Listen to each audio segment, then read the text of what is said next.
Good evening students. तो अनुष्का के कुछ डाउट्स हैं, पहले मैं उसको एक बार एक्सप्लेन कर देता हूँ। बाकी तो डाउट भेजे नहीं हो। अनुष्का के 3 डाउट्स हैं और पहले उसी को एक्सप्लेन करते हैं हम लोग। देखो, क्वेश्चन जो है ग्रुप पे है, व्हाट्सएप ग्रुप पे देख लो।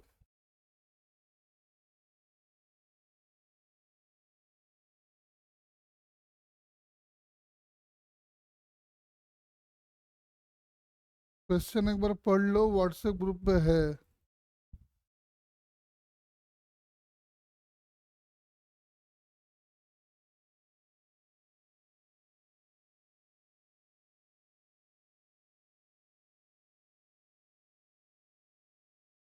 चलो शुरुआत करते हैं हम लोग।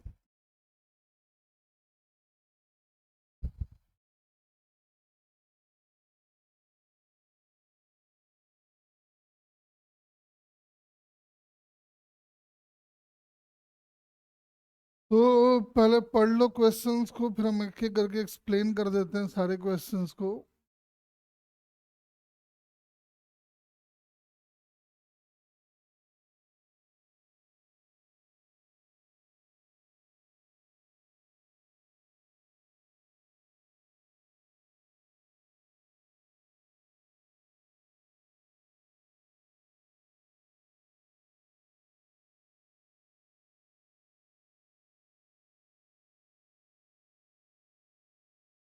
देखो, कह रहा है एक सिंगल वायर है ACB, इस तरह का है ये।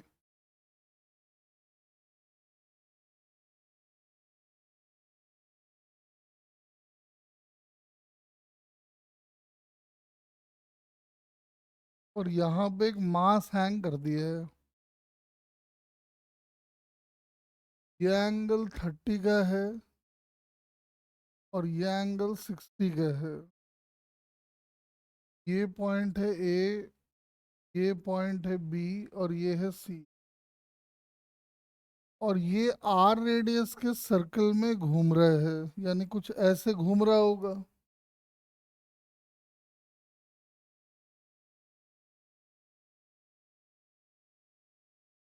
तो टाइम पीरियड निकालना है, तो टाइम पीरियड निकालने के लिए पहले हमको स्पीड निकालनी होगी इसकी, क्योंकि एक बार स्पीड आ जाएगा तो टाइम पीरियड आ जाएगा। कैसे आ जाएगा? तो टाइम पीरियड की वैल्यू होगी 2 पाई R/V। यानी हमारा मेन टारगेट है V निकालने का, तो उसके लिए हमको बनाना होगा FBD। तो आओ FBD बनाते हैं।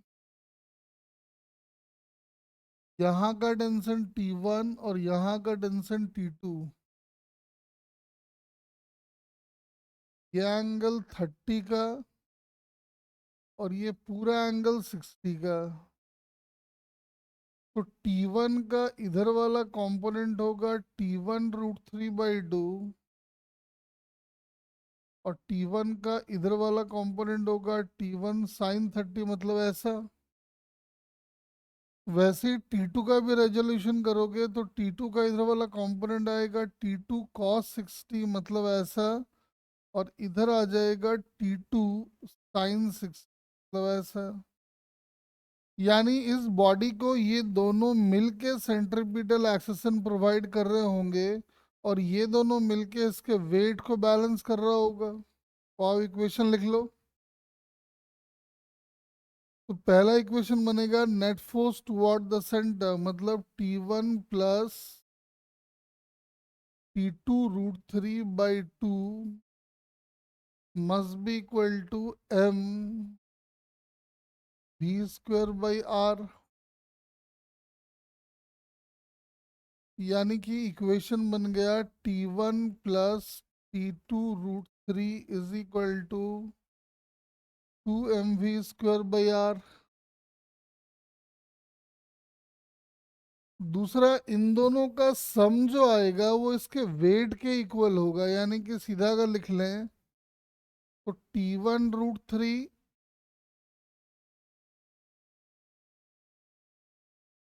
Plus T2 must be equal to 2 mg।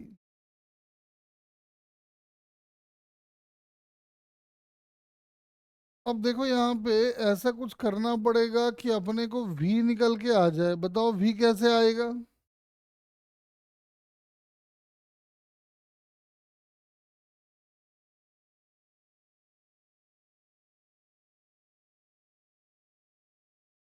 अब इन दोनों के हेल्प से अपने को V निकालना है, तो इसमें एक बात बोला हुआ है कि ये वायर जो है वो सिंगल वायर है। तो सिंगल वायर है तो उसके हर पॉइंट का टेंशन,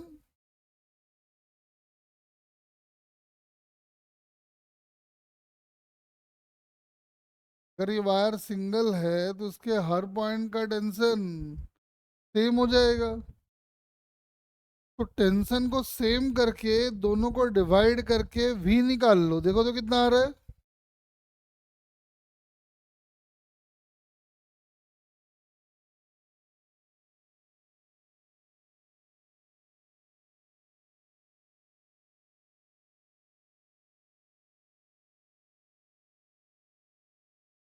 कह रहा है कि ये पूरा एक ही रस्सी है, तो रस्सी अगर पूरा एक ही है तो उसके हर पॉइंट का टेंशन सेम होना चाहिए।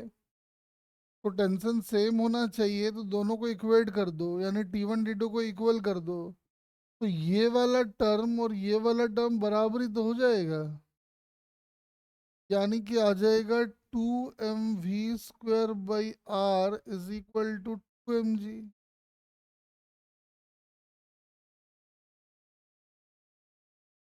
यहाँ से V की वैल्यू निकाल लो। V की वैल्यू आ जाएगी √(r)g। यही टाइम पीरियड नहीं पूछा है, मतलब मेरे दिमाग में कहीं से आ गया था कि टाइम पीरियड पूछा है, लेकिन टाइम पीरियड नहीं पूछा है, स्पीड ऑफ रेवोल्यूशन पूछा है, तो यही निकाल लो। अरे अनुष्का देख ले, सही है।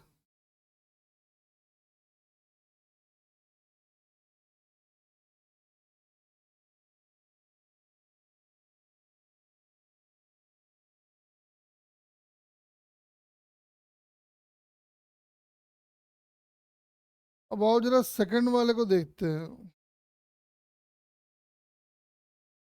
कह रहा है एक अनबैंक्ड सर्कुलर हाईवे है ऐसा, जो 90 डिग्री का टर्न ले रहा है, मतलब कुछ ऐसा रहा होगा।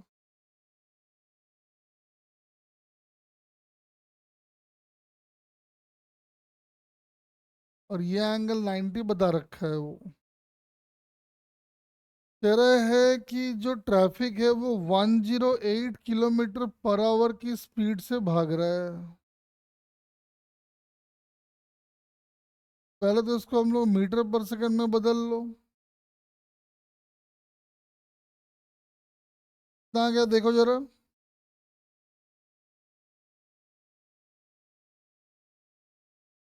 108 इंटू 5/18 करेंगे तो कितना आ गया वेलोसिटी, बताओ जरा।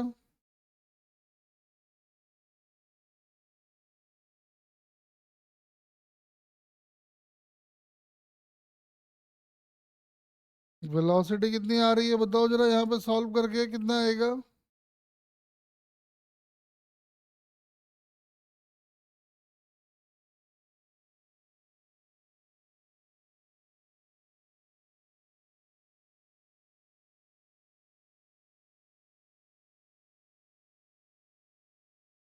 यही तो हो गया ना, 18 से कट जाएगा क्या पूरा का पूरा?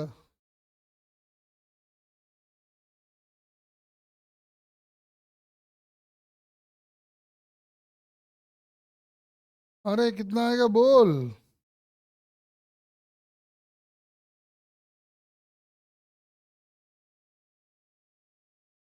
अरे 108/18 की वैल्यू कुछ होगी क्या स्टैंडर्ड?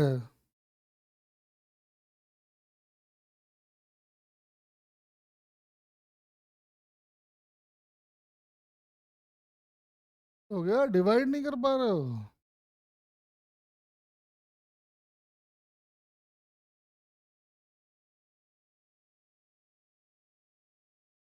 अरे डिवाइड कर। कैसे डल रेस्पॉन्स में कैसे पढ़ाई होगा? तुम सन्नाटे में चले जाते हो। तो दिख रहा है ना, 9 से अगर काट दें तो कितना आ गया?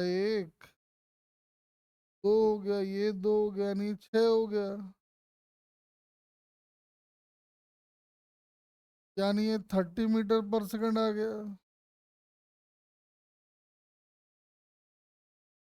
क्वेश्चन में ये बोल दिया है कि सेंट्रीपिटल फोर्स जो बॉडी का हो सकता है, वो कह रहा है कि 1/10 ऑफ द वेट से ज्यादा नहीं हो सकता है सेंट्रीपिटल फोर्स। यानी कि mv² बाई r जो है वो 1/10 ऑफ mg है। क्वेश्चन में ऐसा बोल रखा है। काट दो, v की वैल्यू पता है, g की वैल्यू पता है, r की वैल्यू निकाल लो। क्या आ जाएगा? 10v² by g।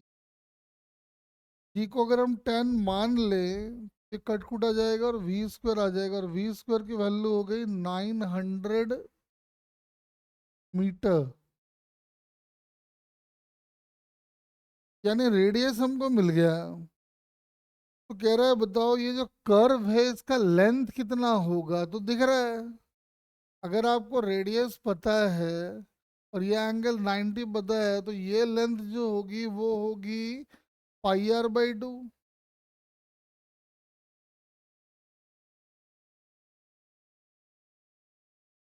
तो पाई को पाई छोड़ दो, आर को 900 डाल दो, बाई 2 कर दो। लेकिन ये ध्यान रखने वाली बात है, जो लेंथ आएगा ये मीटर में आएगा और आपको किलोमीटर में पूछा है। 1/1000 और कर देते हैं, चलो। तो काट दो। तो 9π/20 किलोमीटर आ जाएगा। लगभग लगभग कितना आएगा, चेक करो जरा इसको।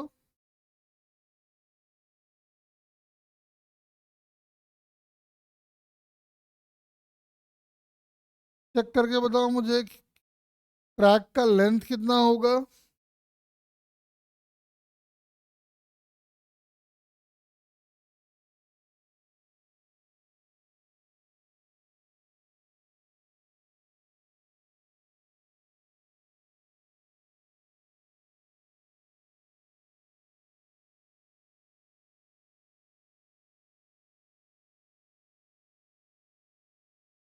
अनुष्का देख ले, यही आंसर दिया भी होगा।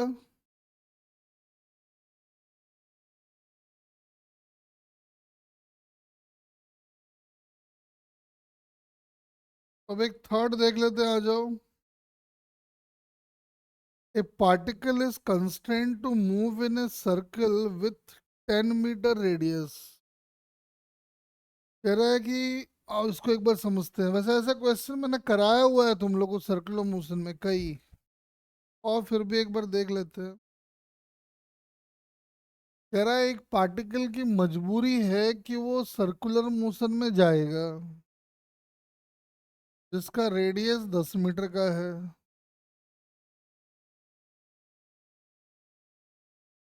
और पार्टिकल का स्पीड एक पर्टिकुलर टाइम पे 10 मीटर पर सेकंड का है। मान लो इधर कहीं रहा होगा। 10 मीटर पर सेकंड का अगर स्पीड रहा होगा,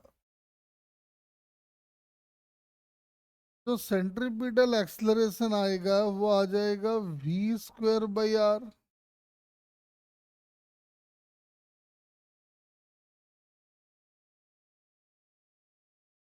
यानी सेंट्रीपिटल एक्सेशन इतना आ गया।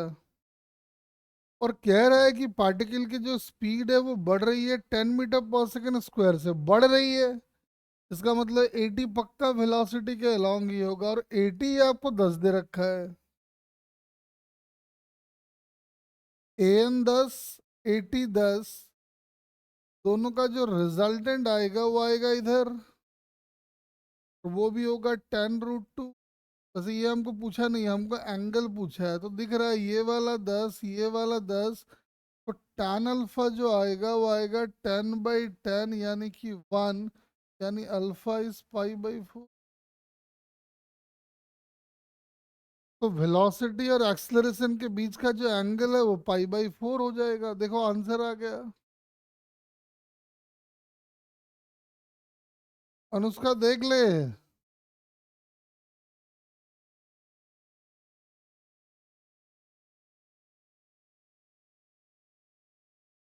और तो क्वेश्चन तुमने भेजा ही नहीं है, तो अब हम थोड़ा आगे का चैप्टर शुरू करते हैं। अब क्या करेंगे?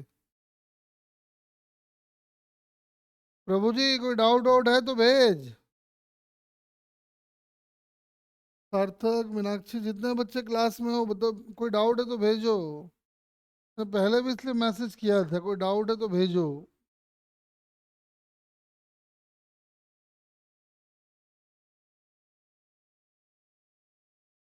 सार्थक, मीनाक्षी देख लो और कोई बच्चे हैं तो। डाउट किसी का और है तो भेज दो।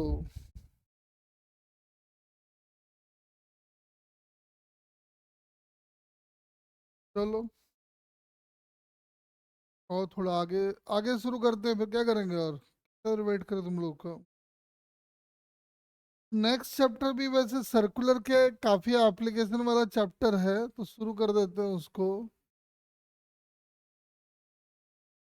वर्क, पावर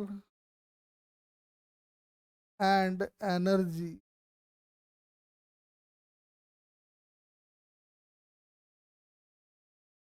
जैसा कि चैप्टर के नाम में ही है कि चैप्टर में तीन चीजें हैं, एक है वर्क, दूसरा है पावर और तीसरा है एनर्जी। तो बारी बारी से हम तीनों को पढ़ेंगे, तो शुरुआत हम लोग करेंगे वर्क के साथ। चलो देखते हैं।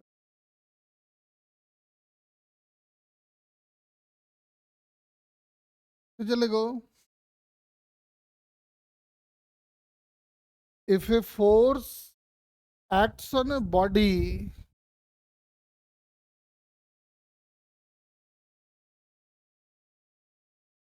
if a force acts on a body and the body changes its relative position,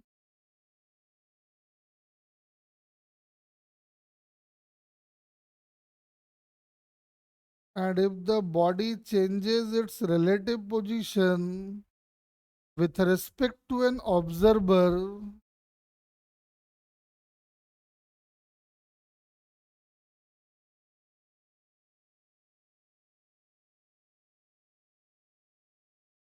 with respect to an observer,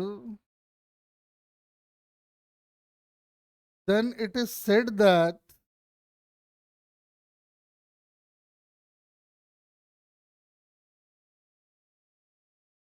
then it is said that work is done on the body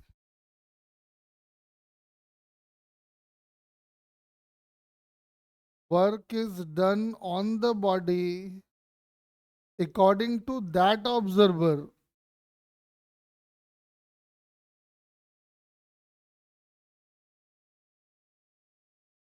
जैसे आप ऐसे समझें कि ये कोई ऑब्जेक्ट है, ठीक है, और एक ऑब्जर्वर है जो इसको रस्सी बांध के खींच के लेके जा रहा है।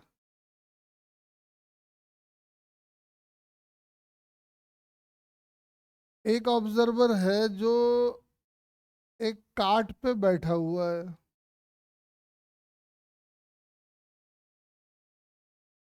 का नाम 1 कर देते। और एक ऑब्जर्वर है जो ग्राउंड पे बैठा हुआ है, ठीक है। 1 वाला ऑब्जर्वर कुछ ऐसे भाग रहा है कि उसको ब्लॉक हमेशा रेस्ट पे लगता है, ठीक है। 1 जो ब्लॉक है, बॉडी है, ऑब्जर्वर है, वो कुछ ऐसे भागता है कि उसको हमेशा ये बॉडी रेस्ट पे दिखाई पड़ता है। इसका मतलब ये अगर भाग रहा होगा तो ये भी भाग रहा होगा, वैसे ही। लेकिन ये आदमी जो है ये रुका हुआ है, तो वो अगर भाग रहा है तो इसको लगेगा कि वो भाग रहा है। यानी इस आदमी के रेस्पेक्ट में इस बॉडी के रिलेटिव पोजीशन में बदलाव आ रहा है। इस आदमी को लगता है कि पहले बॉडी यहाँ था, अभी ये बॉडी यहाँ आया है, इसका मतलब इस फोर्स ने इस बॉडी के ऊपर वर्क परफॉर्म किया है। लेकिन इस आदमी को लगता है कि अरे यार पहले भी ये हमारे सर के ऊपर था, अभी भी ये हमारे सर के ऊपर है। मतलब इस आदमी के हिसाब से इस बॉडी पे कोई भी वर्क परफॉर्म नहीं हुआ। कहने का मतलब है कि वर्क डन की जो वैल्यू है वो अलग अलग ऑब्जर्वर के हिसाब से अलग अलग होती है, क्योंकि अलग अलग ऑब्जर्वर के हिसाब से बॉडी का डिस्प्लेसमेंट अलग अलग होगा। ध्यान रखेंगे एक बात कि work done is frame dependent.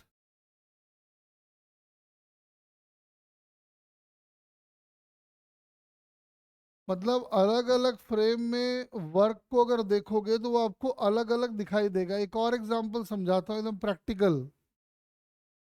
अगर आपको याद हो तो फ्रिक्शन में एक बात हम बताए थे,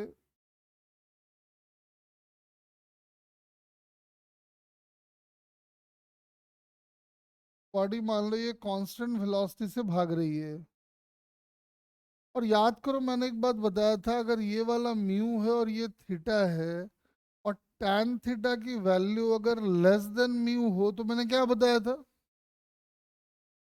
बॉडी का मूवमेंट इंक्लाइन के रिस्पेक्ट में होगा या नहीं होगा।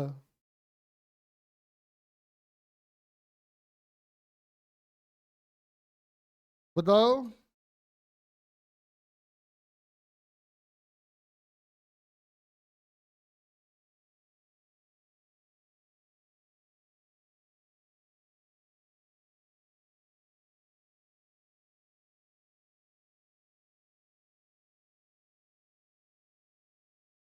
नहीं होगा।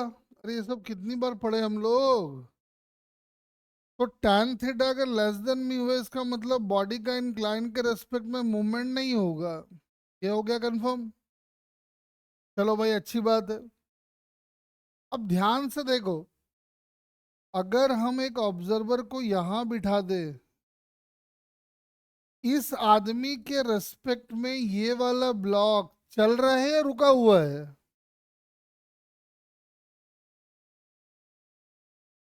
क्या बोलते हो। लिफ्ट के अंदर बैठे हुए आदमी के हिसाब से ब्लॉक चल रहा है या रुका हुआ है, बताओ।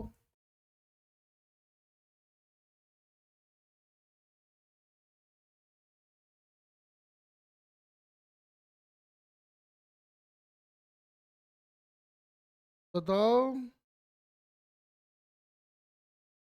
अरे सीधी सी बात है, जब ये इसके रेस्पेक्ट में नहीं चल रहा, आप यहाँ आके बैठ गए, तो इसके रेस्पेक्ट में ब्लॉक मूव कर रहे हैं रेस्ट पे,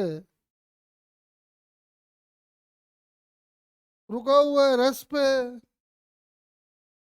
तो मुझे एक बात बताओ, इस आदमी के हिसाब से अगर मैं पूछूं कि बताओ नॉर्मल ने कितना वर्क परफॉर्म किया, तो ये क्या बताएगा। ये बोलेगा देखो नॉर्मल लग तो रहा है लेकिन बॉडी का डिस्प्लेसमेंट ही नहीं हो रहा है, तो नॉर्मल का वर्क डन आ गया जीरो। क्योंकि इस आदमी के हिसाब से इस बॉडी के रिलेटिव पोजीशन में कोई बदलाव ही नहीं आ रहा है।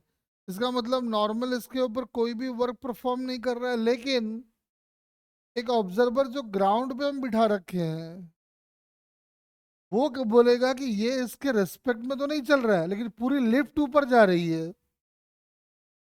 तो इस आदमी को लगेगा कि नॉर्मल है इधर, और बॉडी का डिस्प्लेसमेंट हो रहा है इधर, क्योंकि पूरी लिफ्ट ही ऊपर जा रही है, तो ब्लॉक भी ग्राउंड के रेस्पेक्ट में ऊपर जाता हुआ दिखेगा।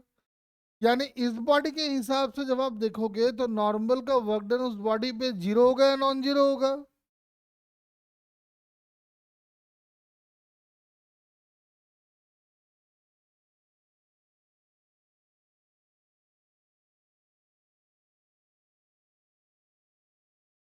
बताओ।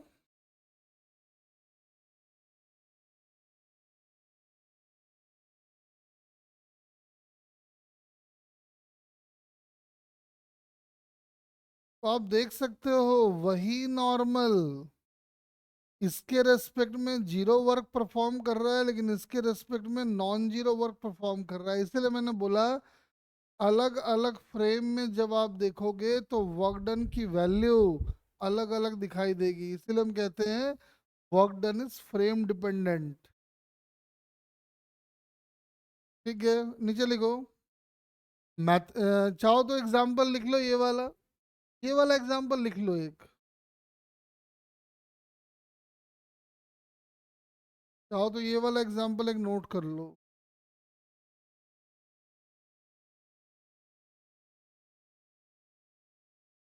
चलो थोड़ा सा और देखते हैं। नीचे लिखो mathematically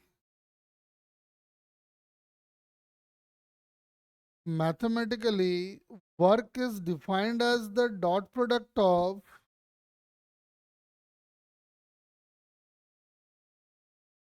mathematically work is defined as the dot product of force and displacement of point of application of force.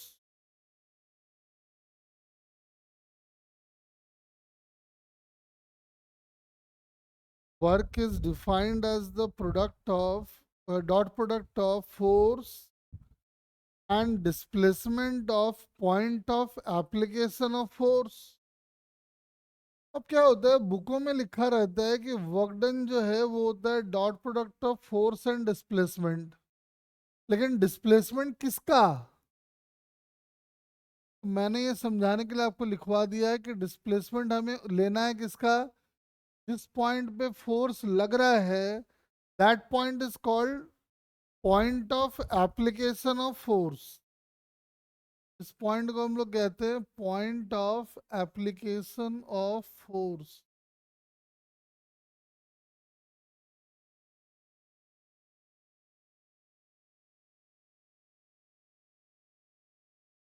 Point of application of force. तो अपने को डिस्प्लेसमेंट लेना है इसका, तो work done is defined as force dot displacement. अब क्या होता है ना कि तुम बोलो कि बुकों में ऐसा क्यों लिखा रहता है, कि बताते क्यों नहीं है कि वो डिस्प्लेसमेंट किसका लेना है? एक्चुअली बुक में जो एग्जांपल लेते हैं ना, वो एग्जांपल ही ऐसा होता है कि आप किसी का डिस्प्लेसमेंट लो, वो बात एक ही है। जैसे एग्जांपल के लिए देखो, मान लो ये बॉडी यहाँ से यहाँ आ गया, तो देखो इस पॉइंट का डिस्प्लेसमेंट जितना हुआ है उतना ही इस पॉइंट का भी डिस्प्लेसमेंट हुआ है, देख लो। इस पॉइंट का भी उतना ही हुआ है, इस पॉइंट का भी उतना ही हुआ, हर पॉइंट का इक्वल डिस्प्लेसमेंट है। इसीलिए वो लोग स्पेसिफाई नहीं करता है कि डिस्प्लेसमेंट किसका लेना है, लेकिन आपको क्लैरिटी होनी चाहिए कि डिस्प्लेसमेंट अपने को लेना है किसका? Point of application of force, नहीं तो आप दिक्कत में फंस जाओगे। जैसे एग्जांपल के लिए इसको लो, जैसे एक रिंग है,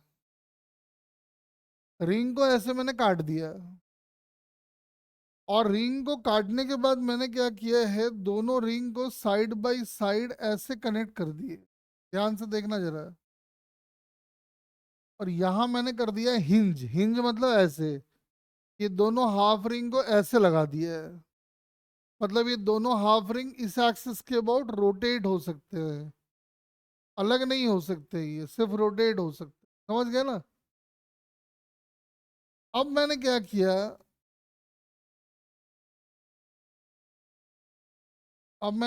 सुनो।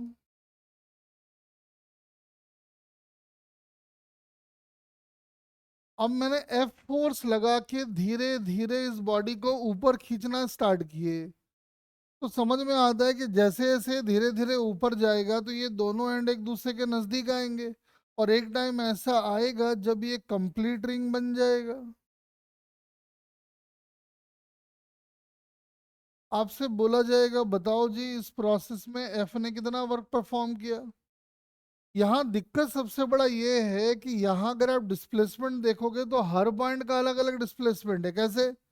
जैसे इस पॉइंट को अगर देखो, ये पहले यहाँ था अब यहाँ है, तो उसका डिस्प्लेसमेंट हो गया ये वाला, तो उसका डिस्प्लेसमेंट लिखा जाएगा 2r जे कैप।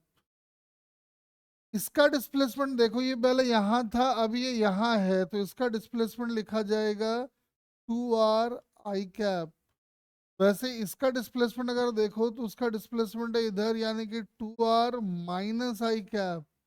हर पॉइंट का अलग अलग डिस्प्लेसमेंट है, इसका अलग है, इसका अलग है, इसका अलग है, हर पॉइंट का अलग अलग है। तो यहाँ जैसे आपको कोई कंफ्यूजन नहीं था, क्योंकि यहाँ पे हर पॉइंट का इक्वल डिस्प्लेसमेंट हो रहा था, लेकिन यहाँ पे हर पॉइंट का अलग अलग डिस्प्लेसमेंट हो रहा है। इसीलिए मैंने आपको लिखा है कि डिस्प्लेसमेंट आपको लेना है इसका, तो point of application of force का, जो कि यहाँ पे दिख रहा है कि है 2R ये क्या है, बोलो हाँ कि ना।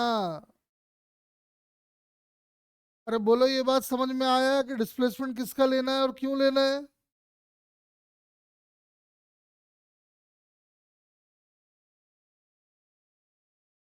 तो बोल फटाफट।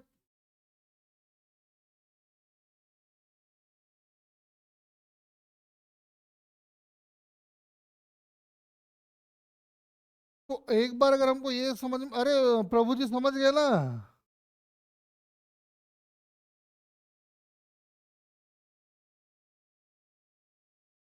अब हमारे लिए आसान हो गया। अब हमारे लिए क्या आसान हो गया? फोर्स लग रहा है ऊपर, डिस्प्लेसमेंट है 2R का, समझ में आ रहा है कि वर्क डन की वैल्यू हो जाएगी F 2R, और फोर्स और डिस्प्लेसमेंट के बीच का एंगल है cos 0। अपना आंसर हो गया 2FR। खेल खत्म। ठीक है, ध्यान रखेंगे ये।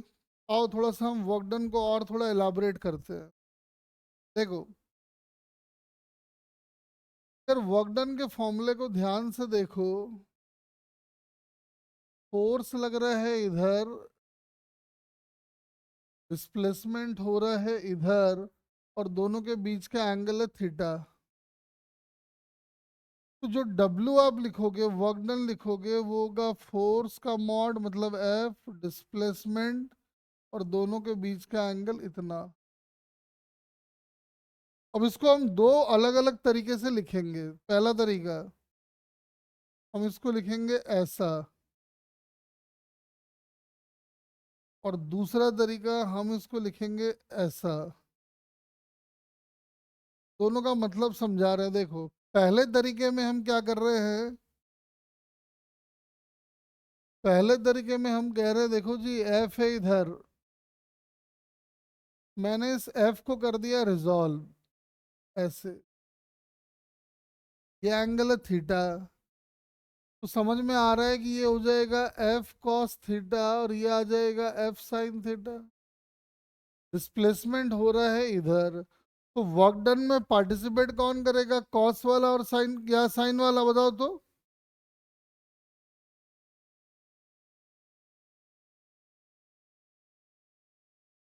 वर्क डन में एफ का कौन सा कंपोनेंट पार्टिसिपेट करेगा? कॉस या साइन? तो कॉस वाला। और ध्यान से देखो, जो कॉस वाला फोर्स है और डिस्प्लेसमेंट है, दोनों के बीच का एंगल है 0 डिग्री, तो वर्क डन आ जाएगा ये वाला। तो जब ये वाला आएगा तो हमारा वर्क डन का डेफिनेशन क्या बनेगा? Work is defined as the product of component of force along the displacement multiplied by displacement।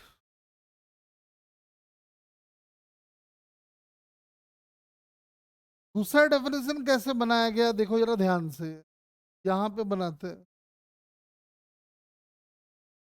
दूसरे में मैंने क्या किया है, मैंने डिस्प्लेसमेंट को ही रिजॉल्व कर दिया है, और डिस्प्लेसमेंट को रिजॉल्व ऐसे किया। डिस्प्लेसमेंट है इधर, मैंने एक कंपोनेंट ले लिया है फोर्स के अलोंग, दूसरा ले लिया है फोर्स के ठीक परपेंडिकुलर। तो ये एंगल अगर थीटा है और ये अगर आर है, तो समझ में आ रहा है कि ये होगा आर कॉस थीटा और ये होगा आर साइन थीटा। मुझे एक बात बताओ, डिस्प्लेसमेंट का कौन सा कंपोनेंट वर्क डन में पार्टिसिपेट करेगा, देखो तो। कॉस वाला है, साइन वाला?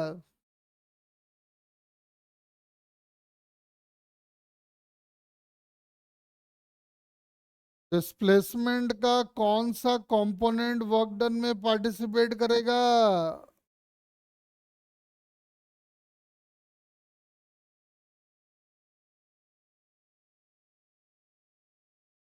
अरे साफ दिखाई पड़ रहा है कि ये जो आर कॉस थीटा आ रहा है ये फोर्स की डायरेक्शन में है, यानी एफ और आर कॉस थीटा के बीच का एंगल है 0 डिग्री, और आर साइन थीटा और एफ के बीच का एंगल है 90। जब दो वेक्टर का डॉट लेते हैं एंगल 90 हो तो डॉट प्रोडक्ट 0 हो जाता है।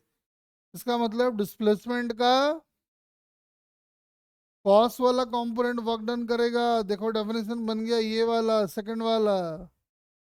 और इसको हम कैसे रीड करेंगे, लिखेंगे component of displacement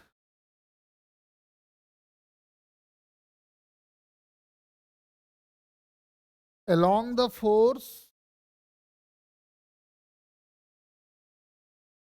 component of displacement along the force multiplied by force। तो जो आपको सुविधा पड़े आप कर लो। फोर्स का कंपोनेंट डिस्प्लेसमेंट के अलोंग निकाल के डिस्प्लेसमेंट से मल्टीप्लाई कर दो, या फिर डिस्प्लेसमेंट का कंपोनेंट फोर्स के अलोंग निकाल के फोर्स से मल्टीप्लाई कर दो। हाँ, दो तीन बातें और समझ लो, छोटी छोटी बातें। पहला, वर्क डन पॉजिटिव कब होगा? समझ में आ रहा है कि वर्क डन पॉजिटिव तब होगा जब कॉस थीटा की वैल्यू पॉजिटिव होगी, और कॉस थीटा की वैल्यू पॉजिटिव तब होगी जब एंगल एक्यूट होगा, यानी थीटा की वैल्यू 0 या इंक्लूडिंग मत लिखो, 90 से छोटा कर दो। दूसरी बात, वर्क डन मैक्सिमम कब होगा? तो वर्क डन मैक्सिमम तब होगा जब कॉस थीटा की वैल्यू मैक्सिमम होगी, इसकी वैल्यू 1 होगी मैक्सिमम, यानी मैक्सिमम वर्क डन आएगा एफ इंटू आर। और ऐसा तब होगा जब बॉडी पे फोर्स और डिस्प्लेसमेंट दोनों सेम डायरेक्शन में लगे। एंगल 0 होना चाहिए तभी तो कॉस 0 1 होगा। तीसरा, नेगेटिव वर्क तब होगा जब एंगल थीटा की वैल्यू 90 से बड़ी हो और 180 से छोटी या बराबर हो जाए तो नेगेटिव वर्क आ जाएगा। तो डब्ल्यू जो है वो हो जाएगा माइनस जो भी आएगा एफ एस कॉस थीटा, इससे जो भी होगा लिखते नहीं है, छोड़ दो। और चौथे केस में हम कह सकते हैं कि मिनिमम वर्क डन तब होगा जब एंगल 180 होगा और वर्क डन की वैल्यू होगी माइनस एफ इंटू आर। और ऐसा तब होगा जब फोर्स लगे इधर, डिस्प्लेसमेंट हो इधर, एंगल आ जाएगा 180। तो आप देख सकते हो ऐसे आप काम कर सकते हो।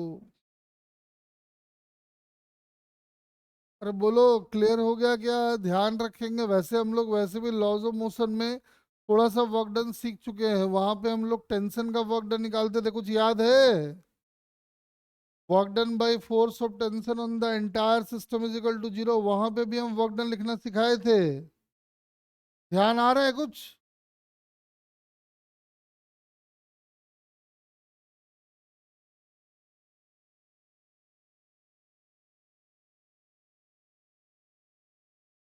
देखो, ये आपको ध्यान होना चाहिए, जो आपको सुविधा लगे वो आप कर लो। चलो आओ, हम आपको एक दो क्वेश्चन देते हैं, आप करके दिखाओ।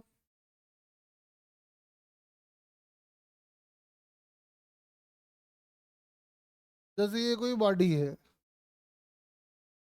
पे एक फोर्स इधर लग रहा है F1 का 100 न्यूटन,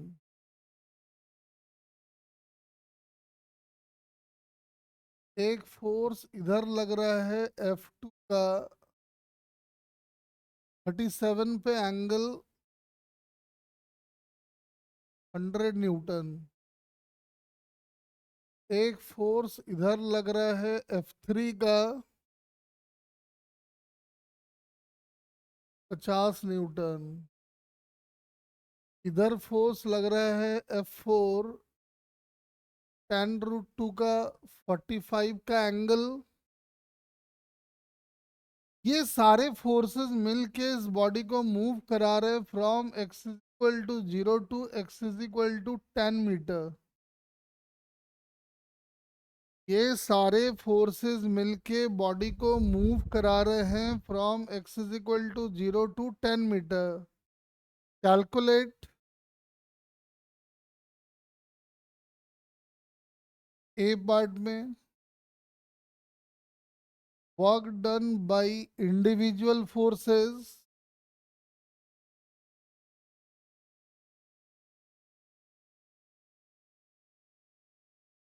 और दूसरा नेट वर्क डन।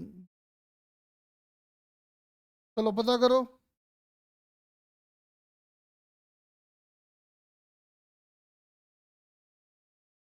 आराम से सोचो और एक एक करके वर्क डन निकालो। वैसे हमें मालूम है कि दो वेक्टर का जब हम डॉट लेते हैं वही हम वर्क डन में कर रहे हैं, इसका मतलब वर्क डन स्केलर क्वांटिटी है, तो इंडिविजुअल वर्क डन निकालो और सिंपली ऐड कर दो, नेट वर्क डन आ जाएगा।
फटाफट फाइंड करो इंडिविजुअल फोर्सेस का वर्क डन और फिर नेट वर्क डन।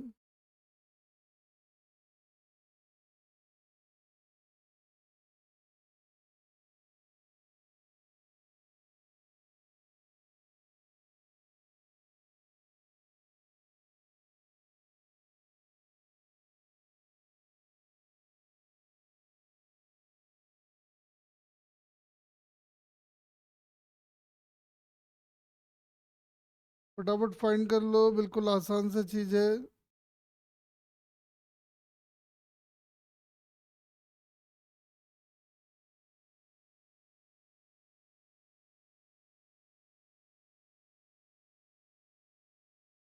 नहीं अनुष्का, डिस्प्लेसमेंट 10 मीटर का हो रहा है ना, और फोर्स 100 न्यूटन का लग रहा है, और फोर्स और डिस्प्लेसमेंट के बीच का एंगल है 0 डिग्री, तो 1000 हो गया ना। और वो न्यूटन मीटर आएगा, and newton metre is equivalent to joule. ठीक करो उसको।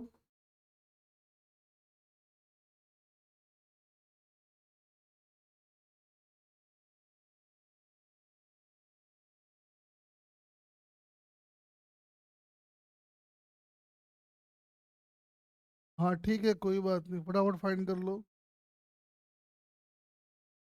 दिख रहा है कि जब हम इसकी बात करेंगे तो यहाँ पे ये खुद ही एफ 100 न्यूटन का लग रहा है,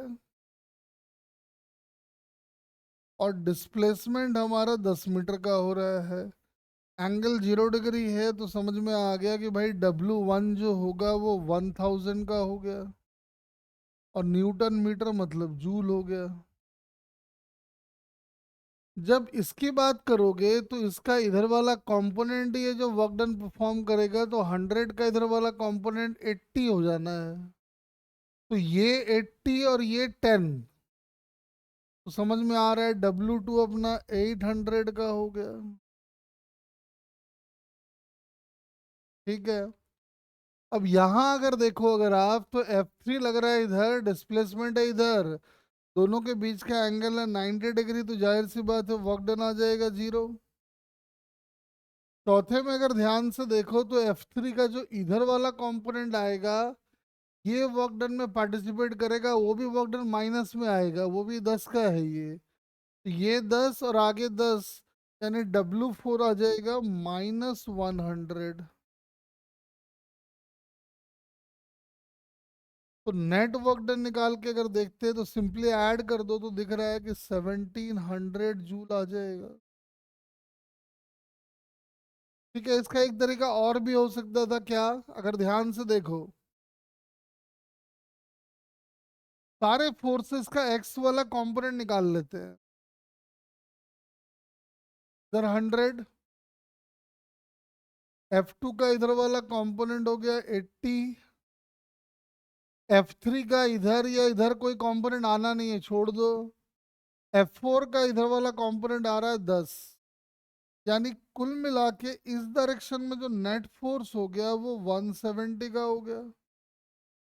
और डिस्प्लेसमेंट ट्रैवल कराना है 10 मीटर का, दिख रहा है साफ साफ कि जो डब्लू टोटल आएगा वो 1700 जूल हो गया। हाँ, आपको लग रहा होगा इधर वाला क्यों नहीं पकड़ा सर ने, तो इधर वाला इससे नहीं पकड़ा है कि डिस्प्लेसमेंट इधर हो रहा है, तो ये लोग का वर्क डन हो जाएगा 0। इंटरेस्ट हमारा सिर्फ एक्स के साथ था, तो हमने ऐसा कर लिया है। देखो, आओ एक दो और प्रैक्टिकल एग्जांपल लेते हैं। जैसे मान लो,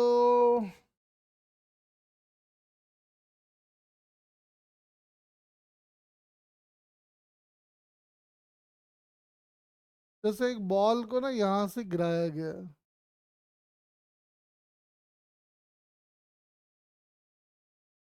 बॉल गिरते गिरते यहाँ आ गया होगा कभी, तब की बात करते।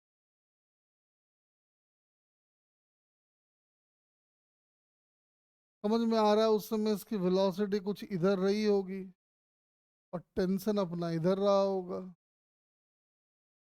तो अपने को निकालना है पहला, suppose this angle is theta,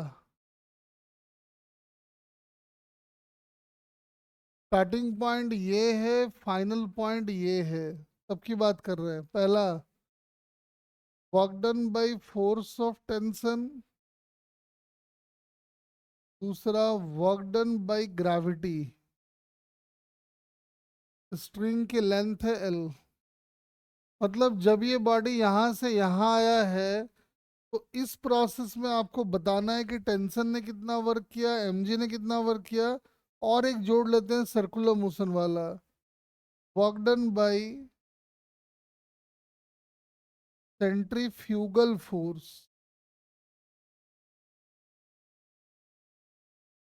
चलो ये तीन पार्ट मुझे बताओ जरा,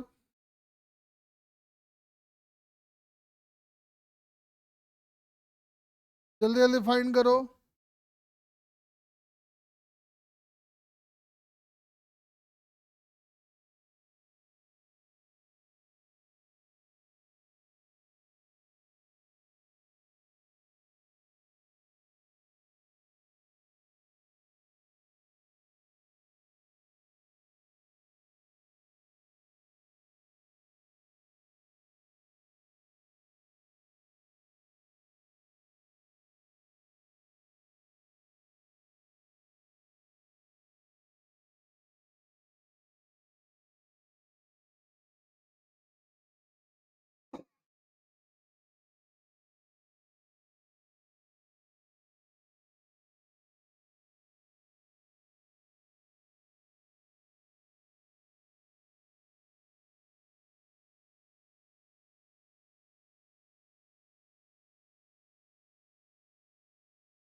जल्दी बताओ।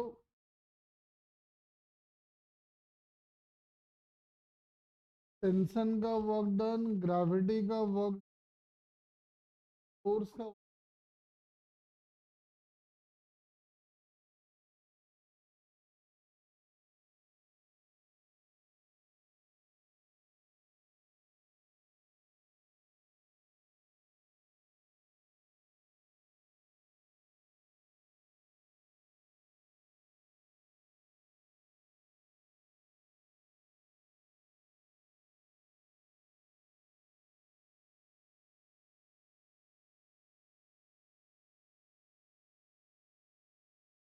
देखो, अगर ध्यान से देखो तो डिस्प्लेसमेंट होगा उधर जिधर होगी वेलोसिटी, और वेलोसिटी हमेशा होनी है अलोंग द टेंजेंट। तो डिस्प्लेसमेंट अगर वेलोसिटी अगर अलोंग द टेंजेंट है तो डिस्प्लेसमेंट भी अलोंग द टेंजेंट आएगा। और टेंशन आ रहा है इधर, तो दोनों के बीच का एंगल हो गया 90 डिग्री, तो टेंशन का वर्क डन तो हमेशा ही हो गया जीरो, क्योंकि टेंशन जो है वो हमेशा डायरेक्टेड होगा टुवर्ड्स द नॉर्मल, और जो डिस्प्लेसमेंट है वो हमेशा डायरेक्टेड होगा अलोंग द वेलोसिटी।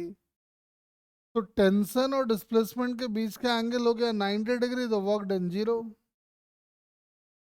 अब आता है ग्रेविटी का क्या होगा, तो ध्यान से देखो, ग्रेविटी लग रहा है इधर और यहां लग रहा है इधर। तो ग्रेविटी के डायरेक्शन में ट्रैवल किया गया तो वैसे तो डिस्प्लेसमेंट हुआ है ये वाला, लेकिन ग्रेविटी के डायरेक्शन में जो डिस्प्लेसमेंट हुआ है वो हुआ ये वाला।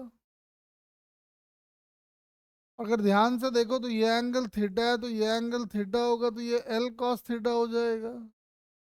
तो ग्रेविटी का वर्क डन आ जाएगा, वो आ जाएगा m g l cos theta. Gravity का वर्क डन आ गया,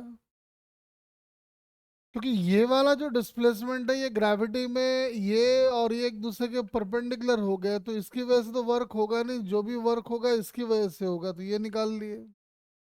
अब याद करो सेंट्रीफ्यूगल फोर्स, तो सेंट्रीफ्यूगल फोर्स का जो डायरेक्शन आया करता था वो हमेशा अवे फ्रॉम द सेंटर।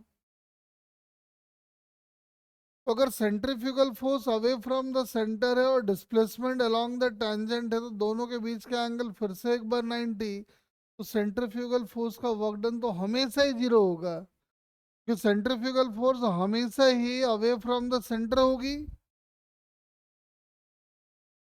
और जो डिस्प्लेसमेंट है वो हमेशा अलोंग द टेंजेंट होगा। दोनों के बीच का एंगल हमेशा 90, तो वर्क डन जीरो। ठीक है ना? आओ चलो और थोड़ा देखते हैं।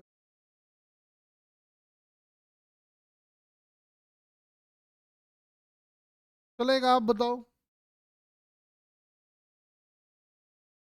जैसे एक इस तरह का ट्रैक है या बाउल है समझ लो, इस ब्लॉक को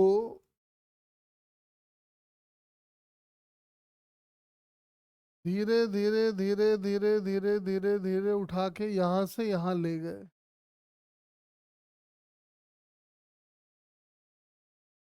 बताओ तो ग्रेविटी ने कितना वर्क परफॉर्म किया? चलो एक काम करते हैं, वर्क डन बाय ग्रेविटी बताओ, दूसरा work done by normal reaction बताओ।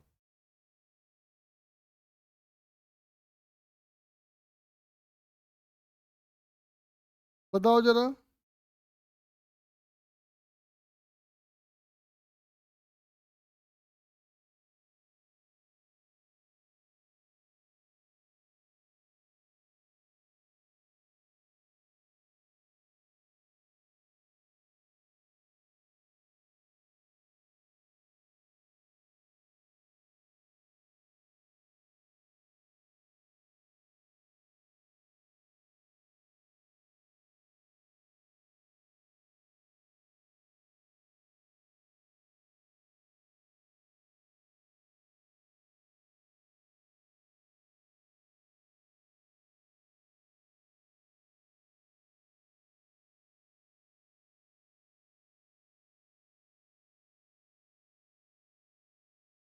कह रहा है ब्लॉक को नीचे से उठा के ऊपर ले गए, बताओ इस प्रोसेस में ग्रेविटी ने कितना वर्क परफॉर्म किया।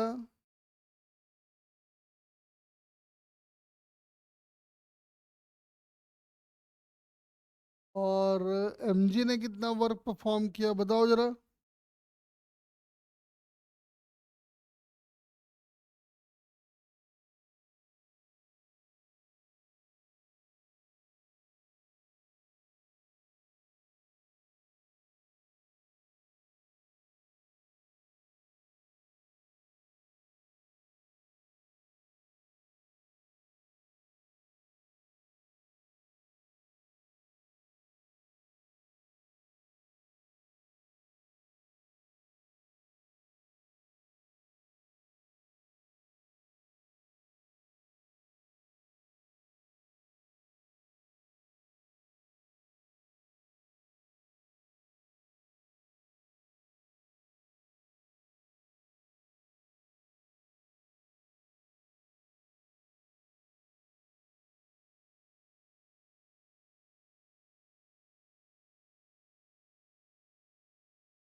देखो,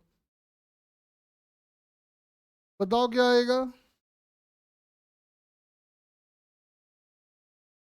फिर वही कहानी है, अगर ध्यान से आप देखो तो आपको दिखाई पड़ेगा कि जो डिस्प्लेसमेंट है इसका वो तो अलोंग द टेंजेंट है, और नॉर्मल हर पॉइंट पे टुवर्ड्स द नॉर्मल है, मतलब टुवर्ड द सेंटर है। यानी कि फोर्स और डिस्प्लेसमेंट के बीच का एंगल हमेशा ही 90 है। मतलब जो काम पहले टेंशन कर रहा था वही काम यहाँ पे नॉर्मल कर रहा है, अगर ध्यान से देखो आप। तो नॉर्मल का वर्क डन आ जाएगा 0। ग्रेविटी का वर्क डन अगर आप ध्यान से देखो तो ग्रेविटी लग रहा है इधर, यानी इधर। और आपने डिस्प्लेसमेंट ट्रैवल किया है ये वाला। इस डिस्प्लेसमेंट के दो कंपोनेंट आएंगे, एक इधर दूसरा इधर। ठीक है। इस डिस्प्लेसमेंट के दो कंपोनेंट आएंगे, एक इधर दूसरा इधर। समझ में आ रहा है कि ग्रेविटी के केस में ये वाला डिस्प्लेसमेंट काम आएगा, लेकिन एमजी लग रहा है नीचे, डिस्प्लेसमेंट है ऊपर। तो जो ग्रेविटी का वर्क डन आ जाएगा वो आ जाएगा -mgr। अरे बोलो, क्लियर है क्या ये।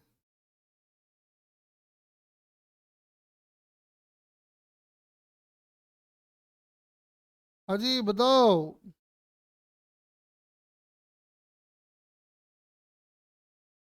आपको देखना है कि फोर्स की डायरेक्शन में कितना डिस्प्लेसमेंट है। ये अगर आप देख पाए तो आपका काम बन गया। तो बोलो, एकदम सुस्ती छा गया तुम लोगों में।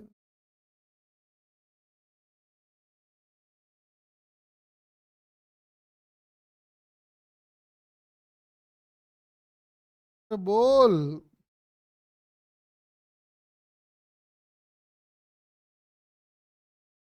पढ़ाई का मन नहीं है तुम लोगों का, लग रहा है ना, पूरा एकदम डल रिस्पॉन्स है। प्रभु जी।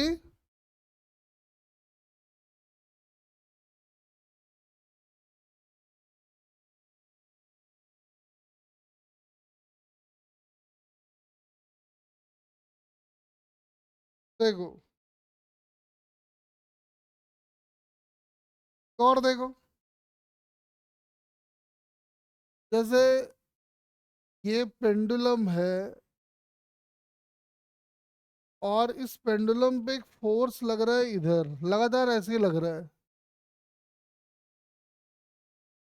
एफ ने बॉडी को यहां से यहां मूव करा दिया है।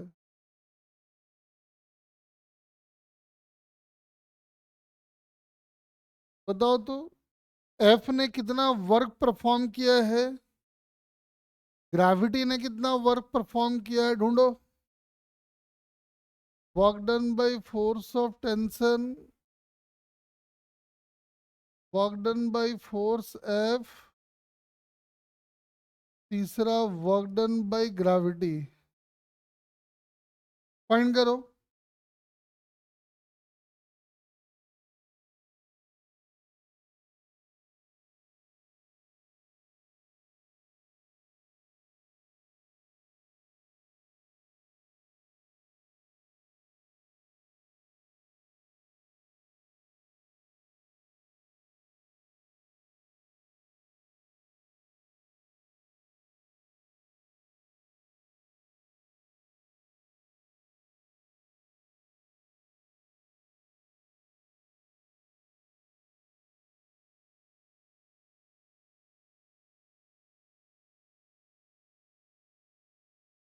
फटाफट जरा बताओ।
फिर क्या आएगा बताओ। एक भी क्वेश्चन नहीं करोगे तो कैसे काम चलेगा रे।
देखो, फिर से देखो,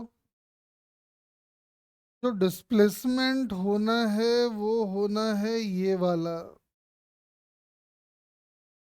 तो अगर आपको पहले समझ में आ रहा है कि टेंशन तो होगा टुवर्ड द सेंटर, डिस्प्लेसमेंट होगा अलोंग द टेंजेंट, तो टेंशन का वर्क डन तो हमेशा ही जीरो होगा, सोचना ही नहीं है उसमें।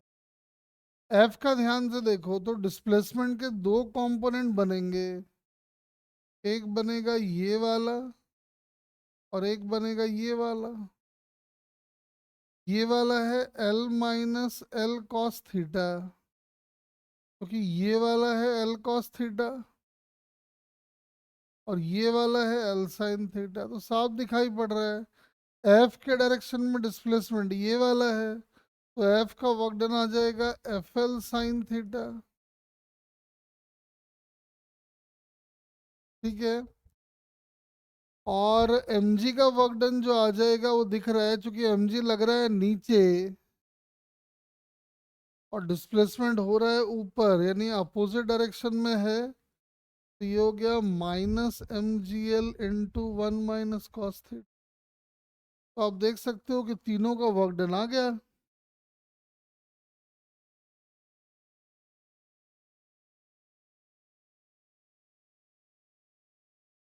हाँ जी बताओ, एकदम डल रिस्पॉन्स है, तुम लोग पढ़ने का मन नहीं है मुझे लग रहा है, ना कोई जवाब देना ना कोई एफर्ट करना।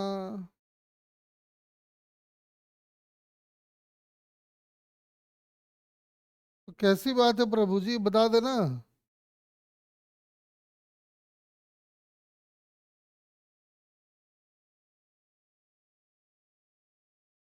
आज मन नहीं लग रहा है तो बोल, छोड़ देता हूँ। बोल।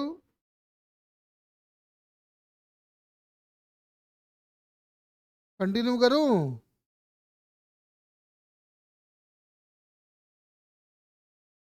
चलो आओ थोड़ा और प्रैक्टिस करा देता हूँ। जब तक तुम करोगे नहीं तब तक तो हम छोड़ेंगे नहीं ना। अब इस बॉडी पे फोर्स लगाया गया ऐसे, और इस बॉडी को यहां से यहां तक ले जाया गया।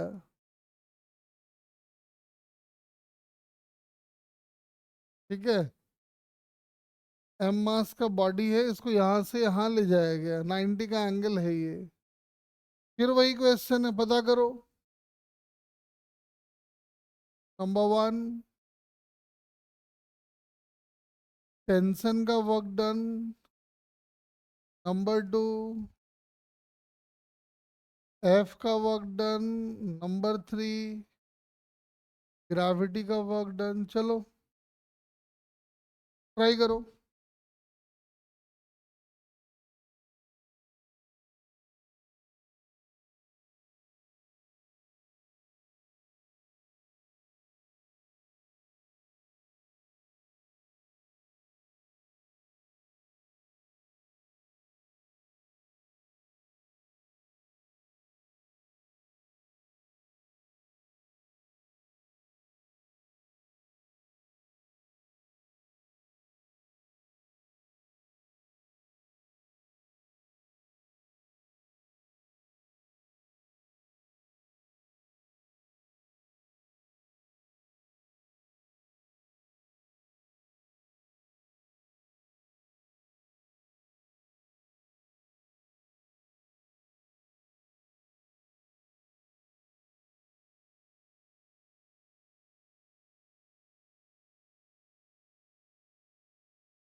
प्रभु जी ध्यान से देख, एक कान से गड़बड़ है।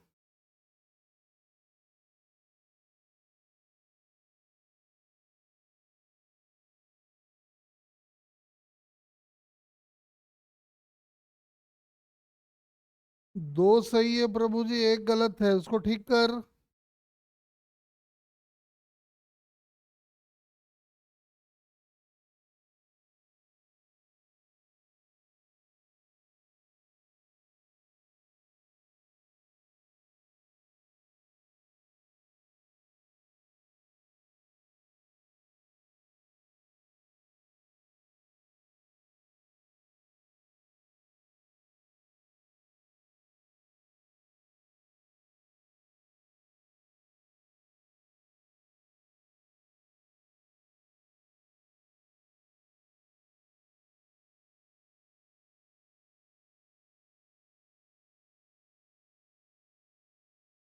प्रभु जी कहाँ पे गलती किया है, समझ में आया क्या?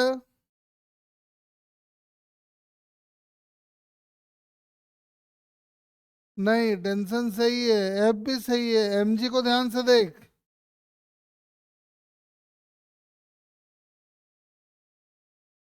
एमजी लग रहा है नीचे, डिस्प्लेसमेंट है ऊपर।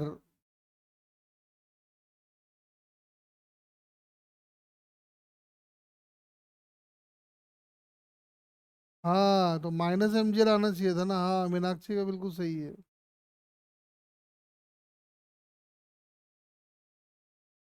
समझ में आ रहा है, देख लो।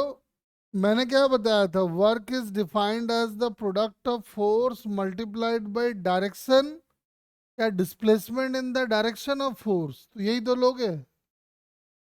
तो ये हो गया एफएल। एमजी को ध्यान से देखो तो एमजी लग रहा है नीचे, डिस्प्लेसमेंट हो रहा है ऊपर, तो ये हो जाएगा माइनस एमजीएल।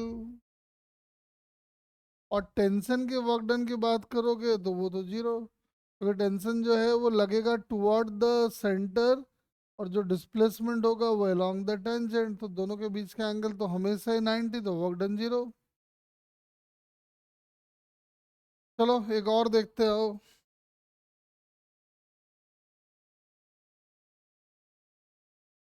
जैसे ये एक बॉडी है, आपने इस पे मान लो इस बॉडी का मास है 2 kg, और आपने इसमें मान लो 10 न्यूटन का फोर्स लगा दिया। यहाँ म्यू की वैल्यू ले लेते हैं 0.2, 0.2 ले लेते हैं।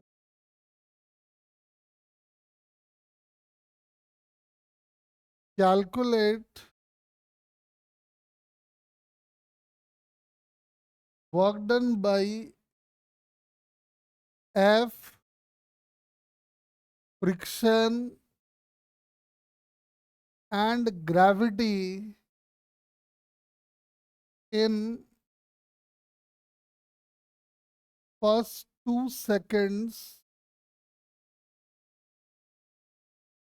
कह रहा है बताओ कि ग्रेविटी, सॉरी, एफ फ्रिक्शन और ग्रेविटी पहले 2 सेकंड में इस बॉडी पे कितना वर्क परफॉर्म करेंगे at t is equal to 0, u is 0। चलो ट्राई करो।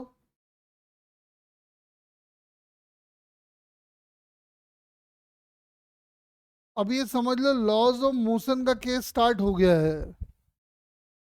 पहले आपको ये पता करना होगा कि इस बॉडी का एक्सलरेशन कितना होगा, 2 सेकंड में ये बॉडी कितना डिस्टेंस मूव करेगा, उसके बाद आपको वर्क डन निकालना होगा।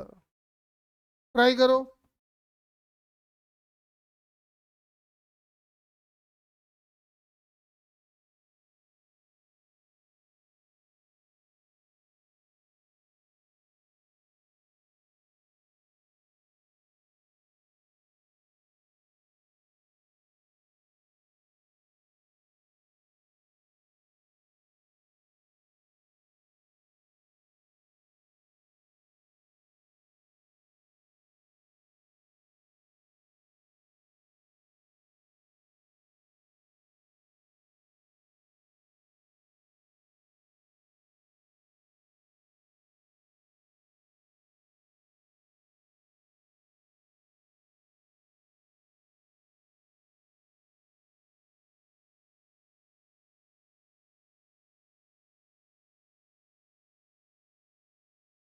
120 48 जीरो। आओ देखते हैं, रुक जाओ। कि पहले तो हमको ये पता करना होगा कि पहले 2 सेकंड में बॉडी कितना मूव करेगा। ये हमारे लिए लॉज ऑफ मोशन का केस है। पहले मुझे एक बात बताओ, इस बॉडी का एक्सलरेशन कितना होगा?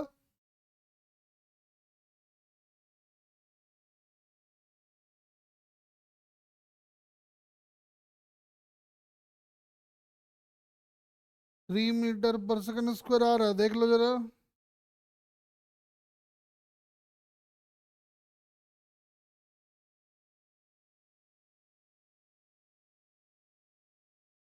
अरे एक्सलरेशन क्या आ रहा है, बोल।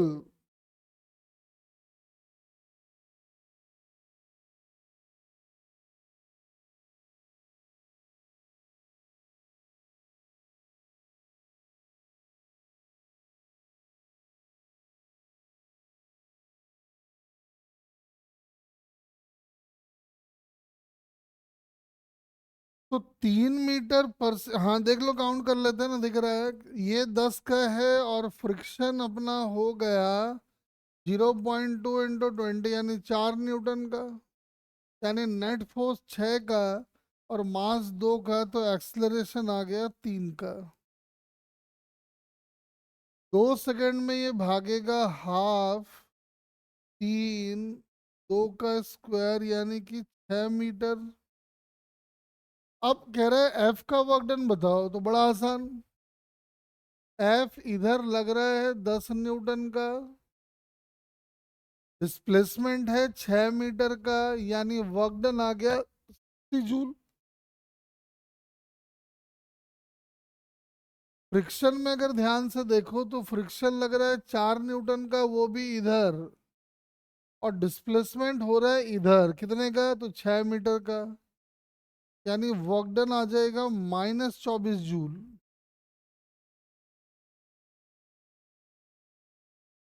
और ग्रेविटी का समझ में आ रहा है, ग्रेविटी लगेगा नीचे, डिस्प्लेसमेंट हो रहा है इधर, दोनों के बीच का एंगल है 90 डिग्री, तो वर्क डन हो गया 0। तो गड़बड़ गया ना प्रभु जी, 120 कहाँ से ला रहे?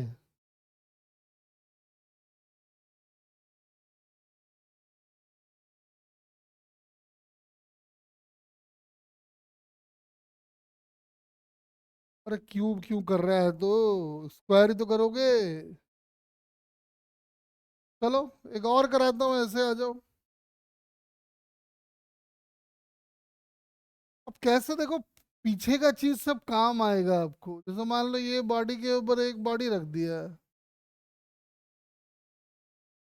यू की वैल्यू है 0.4, ये 2 kg का है, ये 4 kg का है। और हमने क्या किया, इसके ऊपर एक 24 न्यूटन का फोर्स लगा दिए।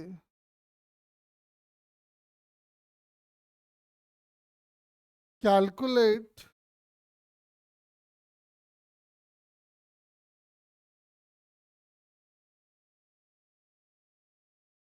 Work done by F comma F1। ऐसा करते हैं, friction on 2 kg block and 4 kg block in 2 second. कह रहा है पहले 2 सेकेंड में एफ कितना वर्क परफॉर्म करेगा, यहाँ का फ्रिक्शन इस पे कितना वर्क परफॉर्म करेगा, यहाँ का फ्रिक्शन इस पे कितना वर्क परफॉर्म करेगा, पता करो जरा।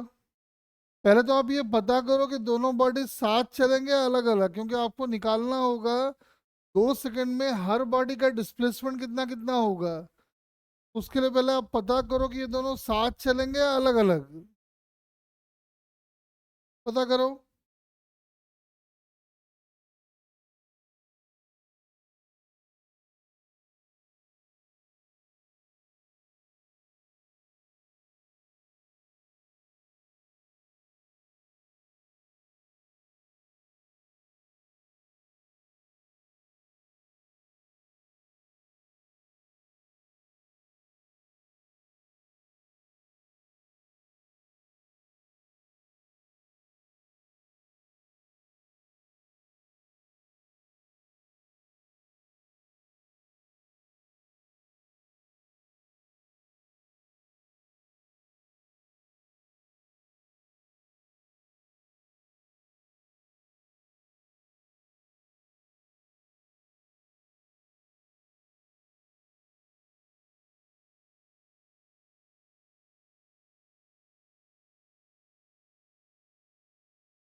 फटाफट ट्राई करो।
अरे आ गया क्या?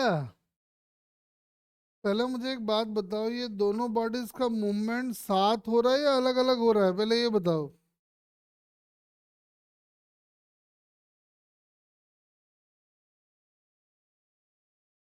हाँ जी बताओ।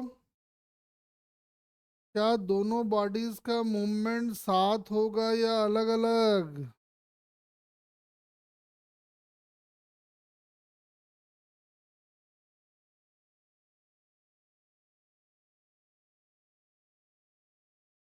दोनों अलग अलग चलेंगे कह रहे हो? उसका क्या कह रही है? अलग अलग। और चेक कर लेते हैं। तो पहले तो हम ये मान के चलते हैं कि दोनों साथ चल रहे हैं। साथ अगर चल रहे हैं तो 6 और ये 24, तो कॉमन एक्सलरेशन 4 का आ जाएगा। तो फ्रिक्शन जो चाहिए वो चाहिए अपने को 2 × 4 मतलब 8 का। और यहाँ का लिमिटिंग फ्रिक्शन अगर देखो तो है 8 का ही। 0.4 × 20 तो 8। आप इसको साथ भी कह सकते हो, एकदम अलग अलग भी कह सकते हो, जो मर्जी है कह लो, कोई फर्क नहीं पड़ रहा है। तो आओ देखते हैं क्या होगा। वैसे मुझे एक बात बताओ, 2 kg और 4 kg वाले के बीच में फ्रिक्शन को कितना लगेगा?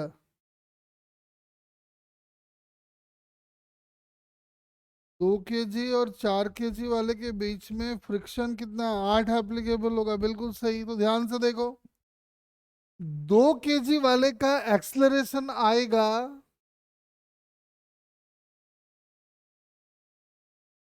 4 मीटर पर सेकंड स्क्वायर। और वही 8 न्यूटन का फोर्स इस पे लग रहा होगा, तो ये 8 और ये 24, यानी कि कितना हो गया? 16। और ये 4, तो 4 kg वाले का एक्सलरेशन जो आएगा वो आ जाएगा 4 मीटर पर सेकंड स्क्वायर। दोनों एक साथ ही लग, एकदम क्रिटिकल केस है ना, क्रिटिकल केस हो गया ये, तो कोई बात नहीं है। अब क्या होगा सुनो, 2 सेकंड में 2 kg वाला बॉडी जो है वो भागेगा 1/2 × 4 × मतलब 8 मीटर, और ये भी भागेगा 8 मीटर। अब एक एक करके देख लो, एफ को देखो। 24 न्यूटन का फोर्स लग रहा है और उतने टाइम में ये वाली बॉडी भाग रही है 8 मीटर। तो वर्क डन हो जाएगा 24 × 8।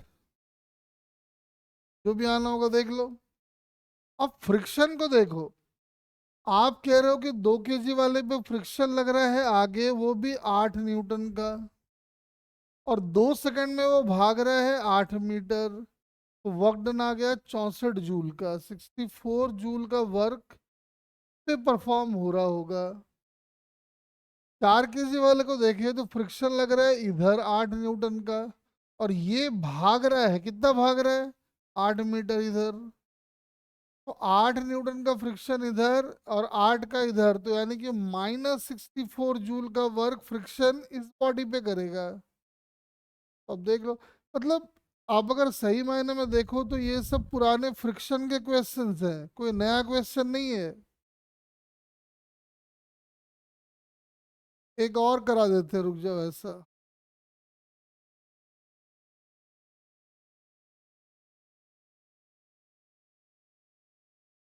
देखो,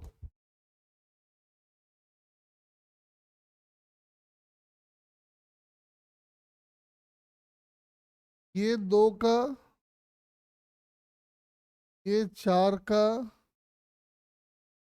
ये 18 न्यूटन, म्यू की वैल्यू 0.5 कर लो,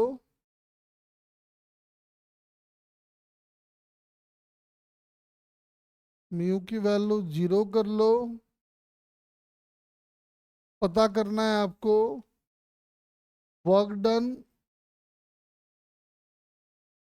number 1 by F, friction on 2 kg block,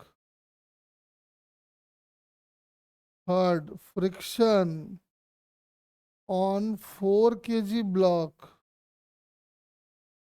time interval आपको लेना है 0 to 2 सेकेंड। चलो, फिर ये तीनों पार्ट करके दिखाओ। पहले तो आप फिर से चेक करें कि ये दोनों बॉडी साथ मूव करेंगे या अलग अलग।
7200 -40। आओ देखते हैं। पहले प्रभु जी एक बात बताइए, बॉडीज का मूवमेंट साथ हो रहा है या अलग अलग?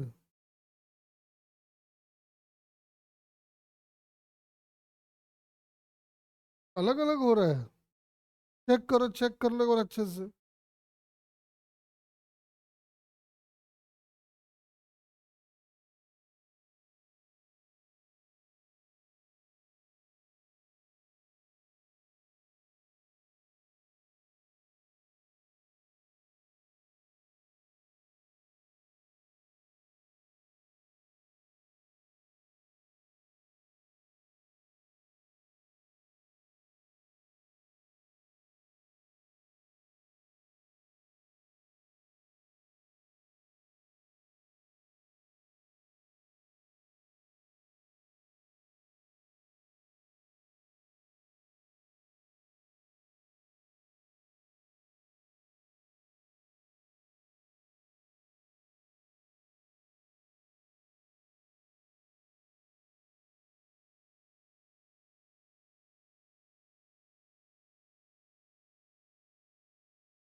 हाँ जी बताओ, पहले ये दोनों बॉडी साथ चलेंगे या अलग अलग?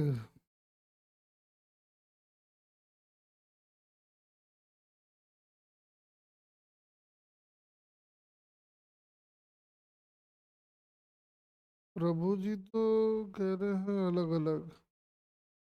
अनुष्का, मीनाक्षी देख तो साथ की अलग अलग।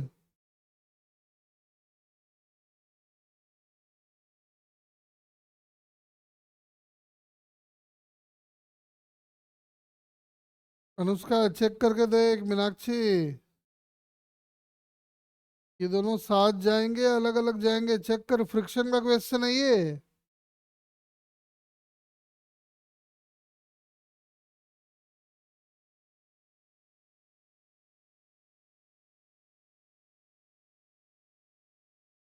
अनुष्का भी बोल रही है अलग अलग। आओ चेक करते हैं, देखो।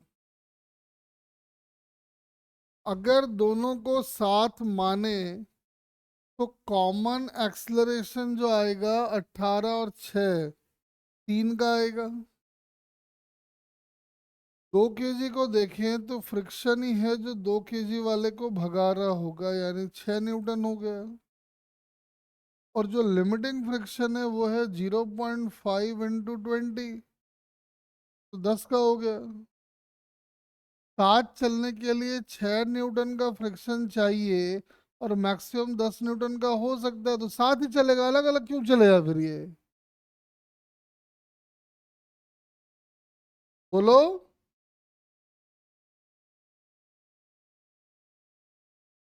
जब साथ चलने के लिए 6 न्यूटन का फ्रिक्शन चाहिए और लिमिटिंग फ्रिक्शन 10 न्यूटन का है, तो बॉडी साथ मूव करेंगे अलग अलग?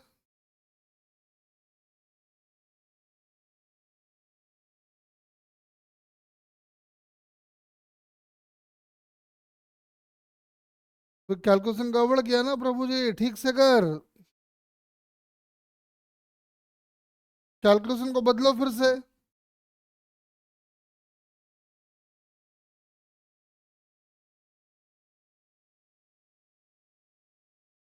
तो साफ दिखाई पड़ रहा है कि अगर कॉमन एक्सेशन 3 का है और दोनों साथ चल रहे हैं तो 2 सेकंड में ये लोग भागेगा। 1/2 × 3 × 2 का स्क्वायर यानी कि 6 मीटर। तो एफ का वर्क डन तो हो गया सीधा सीधा, एफ का वर्क डन निकालना है तो हो गया 18 और ये हो गया 6, जो होना तो आ जाएगा। 2 केजी पे देखोगे तो फ्रिक्शन लगेगा आगे कितने का, तो 6 का लगेगा, 10 का नहीं लगेगा। तो फ्रिक्शन 6 का और डिस्प्लेसमेंट हो रहा है 6 मीटर का, यानी वर्क डन 30 का आ गया। 4 केजी पे देखो तो डिस्प्लेसमेंट उतना ही हो रहा है लेकिन फ्रिक्शन पीछे लग रहा है, तो उतना ही वर्क डन जो 4 केजी वाला बॉडी है उस पे होगा, लेकिन माइनस में होगा क्योंकि उसमें फ्रिक्शन लग रहा है इधर 6 न्यूटन और डिस्प्लेसमेंट इधर हो रहा है 6 मीटर। तो आप देख सकते हो जो वर्क डन आएगा वो -36 आ जाएगा। अब देखो हमने सारा वर्क डन निकाल लिया है, कोई दिक्कत ही नहीं है अब तो। ठीक है ना। चलो आज क्लास यहीं छोड़ देते हैं, बाकी अगले दिन काम करके आना, फिर हम आगे थोड़ा सा इसको करेंगे।